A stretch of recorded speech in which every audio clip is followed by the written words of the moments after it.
You can't lead America if you don't love Americans. It's true.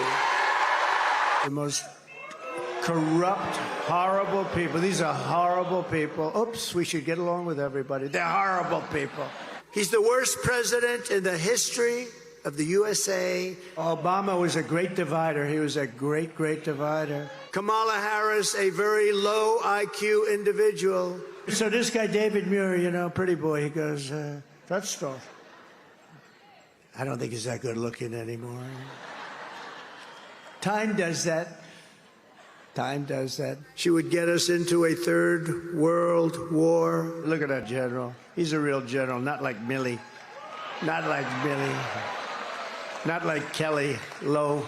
He's a low IQ guy. They're incompetent people. Kamala is a radical left Marxist, rated even worse than crazy Bernie Sanders or Pocahontas herself. She doesn't have the intellect, the stamina, or that special quality that real leaders, people like Brett Favre, have. They're grossly incompetent people, and they've destroyed our country. Donald Trump wants to put us in jail. Donald Trump is going to go after some of the scum that you see back there, that's so dishonest. And you can't be president if you hate the American people. And there's a lot of hatred. Another game. There is a lot of hatred, Mika. A lot of hatred coming from him. That's Donald Trump. What does John Heilemann say? It's either projection or confession. I had to write this down. Yeah. After saying you can't run America unless you love America, people that oppose him are corrupt, horrible people. Joe Biden, the worst president. By the way, the Wall Street Journal today says whoever is elected president inherits a fantastic economy. Calls Kamala Harris low IQ despite the fact she just completely lapped him in the debate, and he couldn't even do 60 minutes. Obama, great divider. He talks about Milley not being a real general. General Mark Milley, one of the highest decorated soldiers of this generation. Yeah. His chief of staff, General Kelly, also says he's low IQ. Called his opponent a Marxist. Called a Senator Pocahontas, talked about how grossly incompetent people were, and just for good measure, ended up calling the press that were there in a hostile environment scum.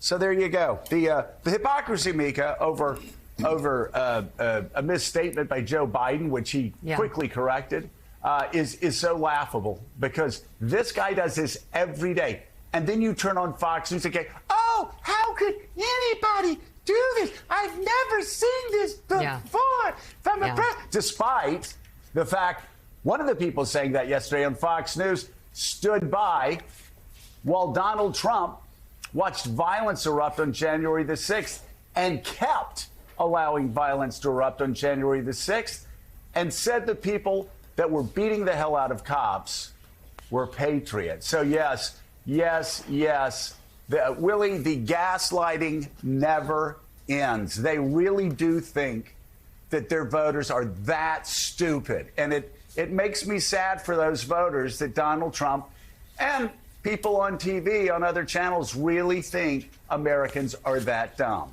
Yeah, and let's not forget, Donald Trump has spent the last couple of weeks calling the entire country a garbage can. His words. Yeah. He initiated the garbage talk.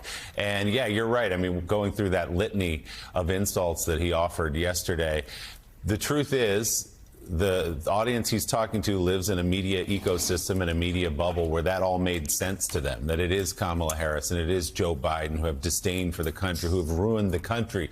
Donald Trump calls us a third world country. To quote, to paraphrase Pennsylvania Governor Josh Shapiro, please stop S-talking America. Why does he put down America at every opportunity and every turn? Because he has to create a parallel fantasy universe where America lies in ruins and he can ride in and save the country. But as you said, the economy is at historic highs. I mean, it's just objectively undeniable. That things are going extremely well. Inflation still needs to come down more. We know that. But he has to create a fantasy world, Mika, that does not exist. He's talking about a world in America that does not exist so that he can be the savior.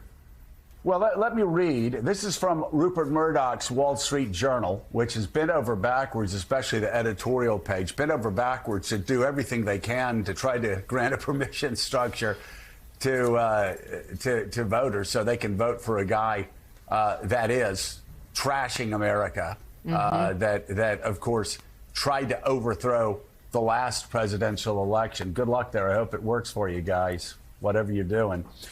This is the headline in the Wall Street Journal today. The next president inherits a remarkable economy. I've never seen a headline like that. I've never seen a headline. And as we've been saying here every day while Donald Trump's been trashing America, talking about how great America's economy is, how strong America's economy is, Donald Trump goes around trashing it.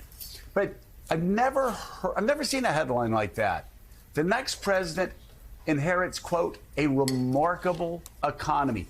The envy of the world, we've heard time and time again. And so, yeah, that's what Kamala Harris is riding into this election with at her back.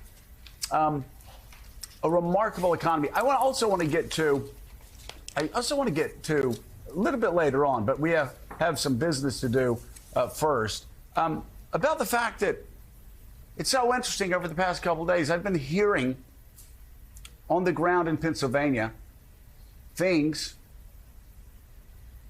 who knows? Sounds like they're going pretty well for the Harris campaign. You won't really hear that from the Harris campaign, but they keep their head down. And right when you start hearing that from reporters, right when you start hearing that from people on the ground, Donald Trump starts talking about Pennsylvania votes being stolen. Is this transparent or what? If he talks about a state and there's voting problems in that state, you know things are going sideways in that state for him. So fascinating there. But Mika,